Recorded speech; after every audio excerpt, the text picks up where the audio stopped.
साथियों नमस्कार, मैं दिगंबर परिहार आप सभी का मेरे इस YouTube channel primary digital study में स्वागत है। साथियों, आज के इस वीडियो में अतिथि शिक्षक की प्रोफाइल में यदि माता पिता का नाम नहीं सुधर रहा है और जो ऐसी महिलाएं हैं जिनकी शादी हुई है और उनके पति का नाम उनको सुधरवाना है, तो उनको क्या प्रोसेस करनी है, आज के इस वीडियो में हम विस्तार से समझने वाले हैं।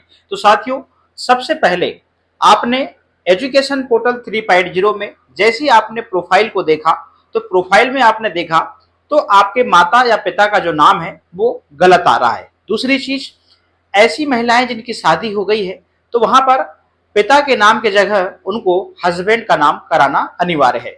तो चलिए इस प्रोसेस को हम विस्तार से समझते हैं। तो साथियों, सबसे पहला काम आपका समग्र पोर्टल पे है। तो समग्र पोर्टल पे अब हो क्या रहा है कि आपने अपनी समग्र प्रोफाइल को अपडेट कराया ही नहीं और आप सीधे एजुकेशन पोर्टल 3.0 में सीधे आप वहां से री केवाईसी वाले ऑप्शन में जा रहे हैं और जैसे आप री केवाईसी कर रहे हैं तो आपके माता पिता का जो नाम है वो ब्लैंक दिख रहा है।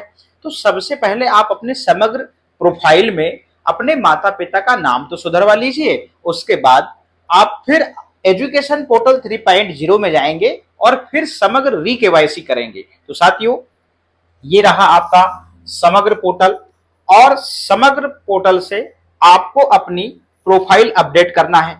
यदि आप मोबाइल चलाते हैं तो आप स्वयं भी कर सकते हैं। ये रहा वो ऑप्शन, ये रहा, देखिएगा अपनी प्रोफाइल अपडेट करें।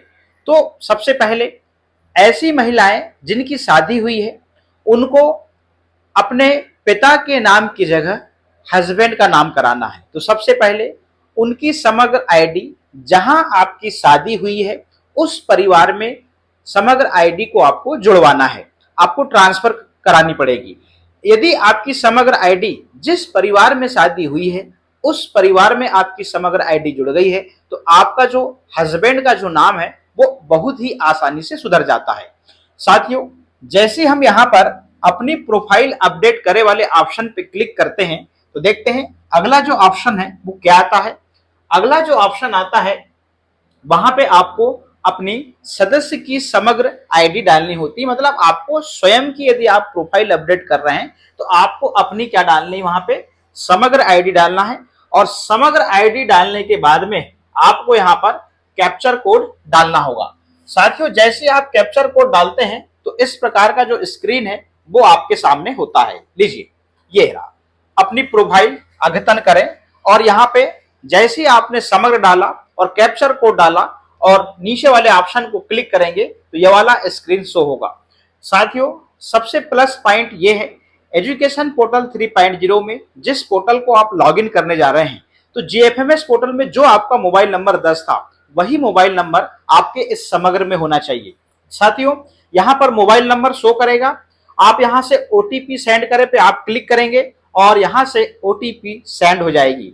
जैसे ही ओटीपी सेंड होगी आप यहाँ पे ओटीपी डालेंगे इस प्रकार यहाँ पे और सदस्य का विवरण प्राप्त करे पे आप क्लिक करेंगे तो साथियों इस प्रकार का स्क्रीन ओपन होगा। ये वाला स्क्रीन ओपन नहीं होगा, ये ऊपर वाला स्क्रीन आपके मोबाइल में ओपन होगा। यहाँ पे 3 लाइनें हैं तो 3 लाइनों को आपको यहाँ पे क्लिक करना है। जैसे आप क्लिक करेंगे तो ये वाला मेनू बार 3 ऑप्शन ओपन हो जाएंगे। यहाँ पर अनुरोध करे पे आपको क्लिक करना है। जैसे आप अनुरोध करे पे आप क्लिक करेंगे तो साथियों इस प्रकार का मेनू बार ओपन हो जाएगा। अब यहाँ पे बड़े ध्यान से सुनिएगा मेरी बात को। माता तो एक ही है, माता एक ही है। यदि आपको माता का नाम सुधारना है तो आप माता के ऑप्शन में क्लिक करेंगे। वो पूछेगा क्या आपकी माता की समग्र आईडी है, तो आप वहां पे हाँ डालेंगे। तो वहां पे समग्र आईडी जैसी डालेंगे आपकी माता की डिटेल आ जाएगी और आपके माता की डिटेल के सामने एक ऑप्शन रहेगा, उसको क्लिक करेंगे और अनुरोध पे आप क्लिक कर देंगे तो यहां से आपकी माता का नाम सुधर जाएगा। अब यहाँ पे मैं बात कर लूं कि जिनकी माताएं नहीं है, एक्सपायर हो गई हैं, तो आप वहां पे उनकी समग्र आईडी नहीं है डालेंगे। देखिएगा, अब आपकी माता नहीं है, आपकी माता नहीं है और आपके फैमिली की बात करी जा रही है, खासकर पुरुष वर्ग की बात करी जा रही है। तो पुरुष वर्ग की बात करी जा रही है तो उनके फैमिली में ही उनकी माता रही होगी। ठीक है ना, उनकी माता रही होगी, तो उनका डेथ सर्टिफिकेट इशू हुआ होगा। जब डेथ सर्टिफिकेट इशू होता है तो समग्र आईडी भी उसी समय डेथ हो जाती है, तो आपके समग्र आईडी में उनका रिकॉर्ड होगा। तो अलाइव कह के आता है जो व्यक्ति जिंदा है तो, और उनकी समग्र आईडी में लाइव दिखा रहा होगा। तो आप जैसी माता का नाम अद्यतन करेंगे और आपकी माता की समग्र आईडी नहीं है, यदि एक्सपायर हो गई है, तो नहीं पे क्लिक करेंगे तो आपके परिवार में आपकी माता जब एक्सपायर हुई थी तो उनका वहां पे डेथ सर्टिफिकेट इशू हुआ होगा, तो वहां पे समग्र आईडी में दिखा रहा होगा। तो आप यहां से आपकी तो लेट लिखा आता है, आपकी माता के नाम के सामने लेट लिखा आता है और उसको आप क्लिक कर देते हैं। तो यहाँ पे दो कंडीशन है। अब दूसरी बात कर लें, यदि कोई महिला है तो महिला की समग्र आईडी इनके परिवार में नहीं है और उनकी एक्सपायर हो गई है, तो साथियों ये वाली प्रोसेस को आप स्वयं नहीं सुधार सकते। यदि महिला है, उनकी माता एक्सपायर हो गई है, तो उनको, यदि आप पंचायत में रहते हैं तो पंचायत में आप रोजगार सहायक के पास जाइए, यदि आप शहर में रहते हैं तो शहर में आप नगर पालिका जाइए, वहां से आप ये वाले ऑप्शन को सुधरा सकते हैं। तो मैंने पूरी डिटेल अच्छे से बता दिया कि माता का नाम कैसे अद्यतन करेंगे। अब बात आती है पिता का नाम। अब देखिएगा, पिता का नाम आप सुधारने जा रहे हैं तो हम पहले देखिए, पुरुष हैं तो पुरुष के पिता जो हैं उनकी समग्र आईडी फैमिली आईडी में होंगे ही होंगे।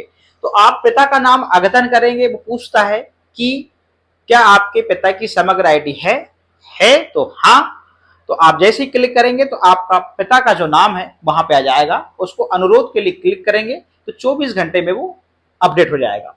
अब आपको क्या करना है, अब देखिएगा, मैंने ये बताया कि यदि आपकी शादी हो गई जिन महिलाओं की और उनको हस्बैंड का नाम परिवर्तित करना है, तो पिता की जगह में ही आप हस्बैंड के नाम को क्लिक करेंगे। हाँ, आपकी आईडी हस्बैंड के परिवार में जुड़ी होनी चाहिए, तो आपके हस्बैंड का नाम उस लिस्ट में जहां आएगा उसको क्लिक कर दीजिएगा और अनुरोध कर दीजिएगा, तो पिता के नाम के में ही हस्बैंड का नाम अपडेट हो जाएगा। जब आप अपनी प्रोफाइल में जाएंगे तो 3 ऑप्शन दिखाता है, जैसे आप स्कोर कार्ड जारी करेंगे तो हस्बैंड और आपका दिखाएगा पति, पिता और पेरेंट्स, ऐसे 3 ऑप्शन दिखाते हैं। तो आप पिता के नाम के जगह ही हस्बैंड का नाम अपडेट करेंगे। यदि आपके पिता एक्सपायर हो गए हैं और आप ही के परिवार में समग्र आईडी थी उनकी, तो आप यहां से लेट कह के उनका नाम आएगा और वो समग्र आईडी डेट कह के दिखाएगी, उसको क्लिक करेंगे तो आपके पिता के नाम के सामने लेट लिखा आएगा और आपके पिता का नाम रहेगा। अब महिला का समग्र आईडी उसके ससुराल में जुड़ गया। यदि उनके महिला के पिता एक्सपायर हो गए हैं तो अब आपकी कमांड में नहीं है, ये आपको फिर पंचायत जाना पड़ेगा, और यदि आप शहर में रहते हैं तो नगर पालिका जाना पड़ेगा। तो साथियों, यहां से पहले आप अपने माता पिता का नाम करेक्शन करवाएंगे। देखिए, अभी ये समस्या है कि आपके 10वीं 12वीं और माता पिता के आधार में जो नाम है वो अलग अलग है, तो इतना ज्यादा टेंशन लेने का नहीं है। आप तो अभी यही काम करिए, जो सुधर रहा है उसको सुधरवा लीजिए।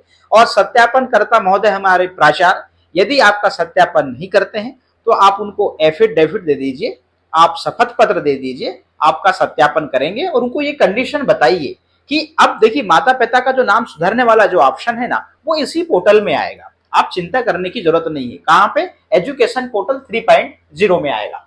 तो मैं आपको बता रहा था कि जैसी आप माता का नाम क्लिक करते हैं तो यहां पूछता है क्या माता की समग्र आईडी है, और नहीं है पे क्लिक करेंगे आप तो यहाँ पे इस प्रकार से मैंने अभी बताया था। देखिएगा, यहाँ पे समग्र आईडी रहेगी, यहाँ नेम रहेगी और यहाँ पे डेट लिखा रहता है। यहाँ पे आप इस प्रकार क्लिक करके अनुरोध करेंगे। मैंने इसको प्रैक्टिकल भी बताने की कोशिश किया। यदि आपने मुझे अच्छे से सुना है तो आप अपने माता पिता का नाम करेक्शन, साथ ही आप अपने जो महिलाएं हैं वो हस्बैंड का नाम करेक्शन बहुत ही आसानी से करा लेंगे। साथियों, मैं इसके बड़े बड़े जो वीडियो मैंने पहले बनाया था उनमें मैंने सारी बात किया है, मगर वीडियो को आप पूरा देखते नहीं है। सारी समस्याओं के प्रश्न उस वीडियो में रहते हैं, मगर कमेंट इतने आ रहे हैं इसलिए ये वाला जो वीडियो है मेरे को पर्सनल बनाना पड़ा। अब साथियों, यहाँ से प्रोफाइल 24 घंटे लगेंगे इसको अपडेट होने में। यदि आप भी कर रहे हैं या पंचायत से इसको अपडेट कराया है तो कम से कम 24 घंटे लगेंगे। अब यहाँ से इसको अपडेट कराने के बाद अब आप जाएंगे कहाँ? एजुकेशन पोर्टल 3.0 में। यहाँ पे यूजर नेम डालेंगे और यहाँ पर कैप्चर डालते हैं। कैप्चर डालने के बाद में हम नीचे लॉगिन वाले ऑप्शन को क्लिक करते हैं। तो जैसे ही हम इसमें क्लिक करते हैं, एजुकेशन पोर्टल 3.0 फाइनली यहाँ पे लॉगिन हो जाता है। गेस्ट फैकल्टी मैनेजमेंट पे जाएंगे। अब यहाँ पे अब आपकी प्रोसेस चालू होती है। तो साथियों, अपडेट इंफॉर्मेशन में जाएंगे और यहाँ पे अनलॉक ई-केवाईसी वाले ऑप्शन पे जाएंगे। आपने यदि सत्यापन करा लिया है, आपकी प्रोफाइल लॉक हो गई है, तो फिर भी यदि आपको ऐसा लगता है कि आपका रिकॉर्ड सुधारना है तो आप फिर से अनलॉक कर सकते हैं। तो साथियों, यहाँ पे अनलॉक ई-केवाईसी पे जैसे ही क्लिक करेंगे तो आपके सामने इस प्रकार ऑप्शन आएगा। यदि आपकी प्रोफाइल पहले से लॉक होगी, यदि आपने सत्यापन कराया है, तो वांट टू अनलॉक वाले ऑप्शन को आप क्लिक करेंगे तो अगला जो स्क्रीन आएगा वो ये वाला आएगा। ये आर यू श्योर, यस कर देंगे। ओटीपी वेरिफिकेशन मांगता है, आप ओटीपी डालेंगे, यहाँ पे वेरीफाई कर देंगे तो यहाँ पर आपकी जो प्रोफाइल है वो अनलॉक हो जाएगी। तो मैंने यहाँ पे समग्र री केवाईसी कैसे करना है इसका वीडियो बहुत अच्छे से बनाया है। इसके बाद साथियों, आप यहाँ से समग्र क्या करेंगे, री केवाईसी करेंगे और समग्र री केवाईसी करने के बाद में आप अपनी प्रोफाइल को फिर से क्या करेंगे, लॉक करेंगे। यहाँ से फिर आप अपडेट इंफॉर्मेशन में जाएंगे। अपडेट इंफॉर्मेशन में यहाँ पर फिर से आप यहाँ पर अपडेट इंफॉर्मेशन वाले ऑप्शन को क्लिक करेंगे। चलिएगा, अपडेट इंफॉर्मेशन को क्लिक करने के बाद में इस प्रकार यहाँ से वांट टू अनलॉक का ऑप्शन आएगा। वांट टू अनलॉक का ऑप्शन आने के बाद में ओटीपी आएगी। ओटीपी से फिर वेरीफाई करेंगे, आपकी प्रोफाइल यहाँ पे सेव एंड नेक्स्ट दिखने लगेगा। इसके बाद में 3 स्टेप में आपको बढ़ाना है। जैसे आप नेक्स्ट, सेव एंड नेक्स्ट करेंगे, फिर टीईटी इंफॉर्मेशन में आएगा, फिर सेव एंड नेक्स्ट करेंगे, फिर पैनल मेरिट लिस्ट आएगा। यहाँ पे एक घोषणा को आप एक्सेप्ट करेंगे और फिर सेव एंड नेक्स्ट करेंगे और यहाँ पर लॉक्ड प्रोफाइल, फिर ओटीपी आएगी, फिर वेरीफाई करेंगे तो आपकी प्रोफाइल लॉक हो जाएगी। फिर से आपको उसी संकुल में जाना पड़ेगा जहां से आपने सत्यापन कराया था। प्रिंट निकालेंगे, डॉक्यूमेंट्स लेके जाएंगे और फिर आप सत्यापन कराएंगे। तो साथियों, आज के इस वीडियो में मैंने ये बताया कि यदि आपके माता पिता का नाम आप यहीं से बिना समग्र प्रोफाइल को अपडेट किए री केवाईसी कर रहे थे तो यहाँ से सुधरने वाली नहीं है। पहले आपको समग्र प्रोफाइल आपको अपनी सुधारनी होगी, उसके बाद यहाँ से री केवाईसी करिए। री केवाईसी करने के बाद में अपडेट इंफॉर्मेशन से आपकी प्रोफाइल को अनलॉक करिए, लॉक करिए, प्रिंट करिए और फिर सत्यापन करवाइए। इस प्रकार से आपकी प्रोफाइल सुधरेगी। तो साथियों, आज के इस वीडियो में इतना ही। फिर मिलेंगे नए अपडेट के साथ में। बहुत बहुत धन्यवाद।